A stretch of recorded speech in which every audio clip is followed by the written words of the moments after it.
Happy Rosh Chodesh, everyone. Today is the first day of Elul, 30 days before Rosh Hashanah, 40 days to Yom Kippur, and the first day in which we blow the Shofar to rouse our hearts and get us in the Teshuvah spirit for the coming days.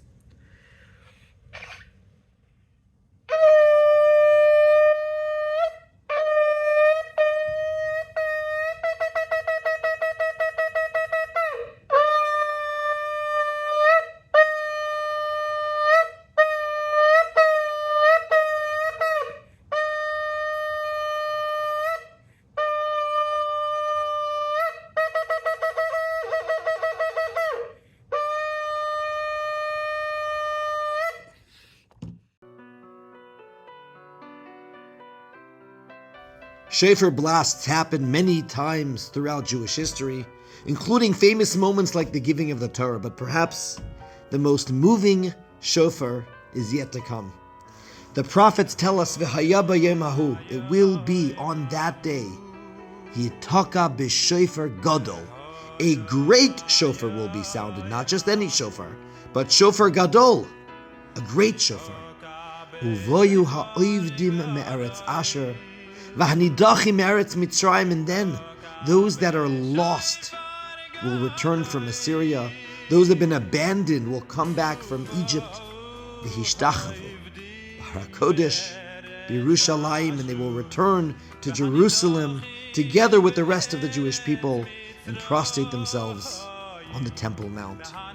It's a powerful verse that talks about a time where all Jewish people will be inspired by the shofar.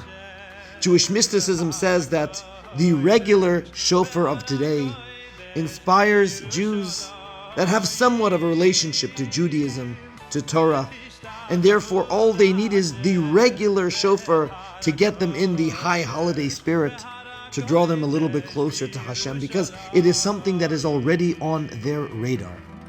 But sadly, there are those to whom the regular shofar does not suffice. And the prophet words it by saying those that are either found in Ashur or in Mitzrayim, literally Assyria or Egypt.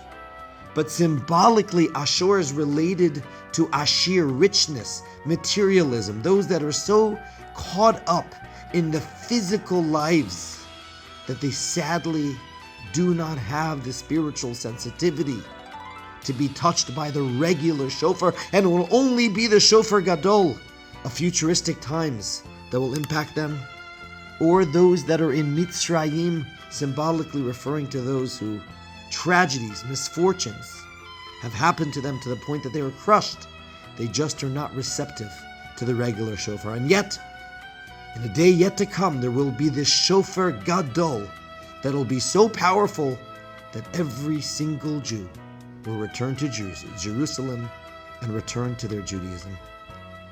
That is the meaning of the verse that I've often heard, but I know this year, when we recite that verse, the verse might mean something else as well, that our regular shofar that is sounded in our shuls and in our schools and in our homes, yes, it's heard by many, many Jews and hopefully will inspire them in their hearts. Tragically, there are Jews who are unable to hear the shofar this year because they are locked up as hostages in Gaza, or they are on the battlefields in the trenches protecting Am Yisrael. They physically cannot hear the regular shofar that is being sounded. Or tragically, those grieving mothers and fathers and bubbies and zaydis that are emotionally not able to listen to the regular shofar this year.